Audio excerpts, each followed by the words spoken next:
مصیبتیں اور مشکلیں تو اہل ایمان ہی پر آتی ہیں. کیوں؟ اس لیے کہ دنیا کافروں کے لیے یہ جنت ہے، مومنوں کے لیے قید خانہ اور جیل ہے. جیل میں آرام نہیں ہوتا ہے، جیل کے اندر تو بندہ تکلیفوں ہی کے اندر رہتا ہے.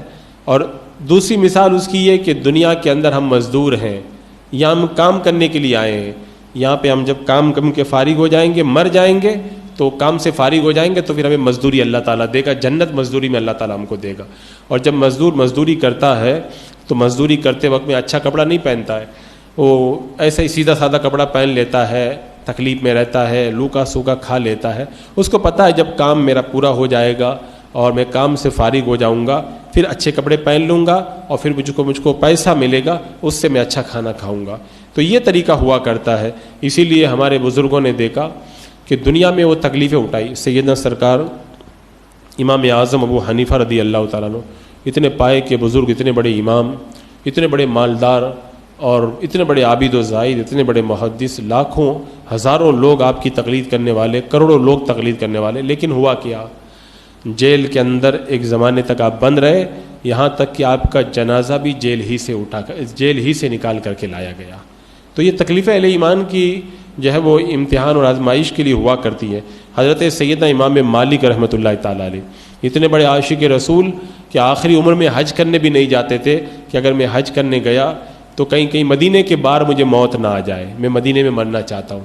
تو امام مالک رحمۃ اللہ تعالیٰ علیہ جو اللہ کے رسول کے روزے کے پاس میں علم حدیث پڑھایا کرتے تھے، خلیفہ نے ایک مسئلے کو بہانہ بنا کر کے آپ پر ایسا ظلم کیا، سر منڈا دیا، داڑھی منڈا دی، اور آپ کو جو ہے وہ طرح طرح کی تکلیفوں کے اندر گرفتار کیا، یہاں تک کہ سواری پر بٹھا کر کے مدینے کی گلیوں کے اندر گھمایا اور حکم دے دیا کہ اعلان کرتے ہو جاؤ میں امام مالک ہوں. حضرت امام مالک رحمۃ اللہ تعالیٰ علیہ کو جب سواری پہ بٹھا کے مدینے کی گلیوں میں جب گھمایا جانے لگا تو آپ کہتے تھے لوگوں جو جانتا ہے وہ بھی جانتا ہے، جو نہیں جانتا وہ بھی جان لے کہ میں مالک ابن انس ہوں. میں یعنی اتنی تکلیفیں ان سب کو اٹھانی پڑی. حضرت امام شافعی رحمۃ اللہ تعالیٰ علیہ کو مارا گیا، طبیعت بگڑی، اسی حالت میں آپ کا انتقال ہو گیا. اور اسی طرح حضرت امام احمد بن حنبل رضی اللہ تعالیٰ عنہ، یہ چار بڑے امام ہیں نا، امام اعظم، امام مالک، امام شافعی، امام احمد بن حنبل. میں ان چار بڑے اماموں کی مثال دے کے آپ کو بتانا چاہتا ہوں کہ دیکھو اتنے بڑے بڑے ائمہ کو ایسی تکلیفیں آئی ہیں، حالانکہ یہ اپنے وقت کے بڑے پائے کے بزرگ ولی تھے. یہ امام احمد بن حنبل رضی اللہ تعالیٰ عنہ کو 18 سے 30 مہینوں تک جیل میں رکھا گیا. لوہے کی اتنی موٹی موٹی جنزیریں آپ کو پہنائی جاتی کہ بندہ چل نہ سکے، اور پھر چلنے کے لیے ایک حکم دیا جاتا بادشاہ کی طرف سے، جب قدم اٹھاتے تو پھر کوڑے مارے جاتے. اور کوڑے کیسے مارے جاتے آپ کو پتہ؟ بڑے طاقتور مضبوط جلاد کوڑے مارتا. کتنے کوڑے؟ ایک جلاد صرف 2 کوڑے مارتا، پوری طاقت سے 2 کوڑے مارتا. بادشاہ کہتا تم اب پیچھے ہٹ جاؤ. اب دوسرا ایک دم جو تازہ دم جلاد ہے وہ دوسرا آگے آئے، پھر وہ پوری طاقت سے 2 کوڑے مارتا اور وہ پیچھے ہٹ جاتا. پھر تیسرے جلاد کو، یعنی ایک جلاد سے نہیں مروایا جاتا تاکہ جلاد تھک کر کے کہیں دھیرے نہ مارے، تو تھوڑے تھوڑے 2 کوڑوں کے بعد میں جلاد بدلی کیا جاتا اور پوری طاقت سے جلاد کوڑے مارتے. ایک جلاد کا خود کا بیان ہے کہ امام احمد بن حنبل رضی اللہ تعالیٰ عنہ کو جتنی طاقت کے ساتھ میں کوڑے مارے جاتے تھے، اگر وہ کوڑے اگر ہاتھی کو بھی مارے جاتے نا تو ہاتھی بھی اپنی جگہ سے ہل جاتا.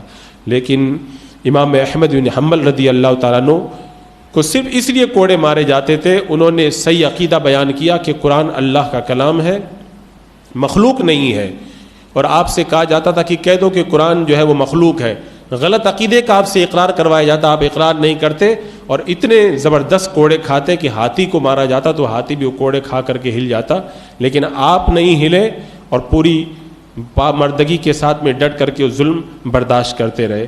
تو یہ آزمائشیں، یہ تکلیفیں، یہ سب تو اہل ایمان کی زندگی میں ہمیشہ آتی ہیں. امام ابو بکر نابلسی رحمۃ اللہ تعالیٰ علیہ پر کیا ظلم نہیں ہوا؟ زندہ ہی آپ کے بدن سے کھال کھنچوا لی گئی. قرآن پڑھتے رہے، دیکھا کہ کہیں ایسا نہ ہو کہ لوگ فتنے میں پڑ جائیں، تو پھر قتل کرنے کے بعد میں آپ کی کھال اتروائی گئی.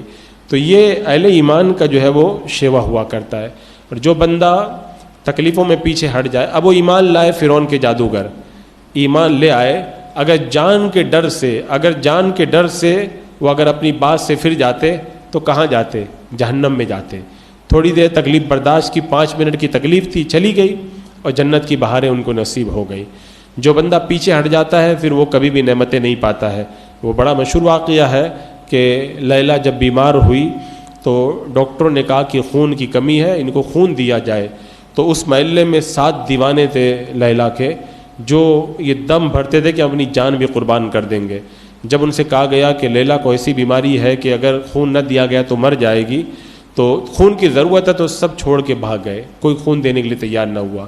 تو محبت کا دم تو بہت لوگ بھرتے ہیں، لیکن صحیح معنوں کے اندر پکا بندہ مومن وہ ہوتا ہے کہ جب جان دینے کی باری آئے تو کہے کہ اللہ ہی نے جان دی ہے، اگر اس کے نام پہ جان قربان کرنا ہے تو میں ہر وقت حاضر ہوں. یہ اہل ایمان کا شیوا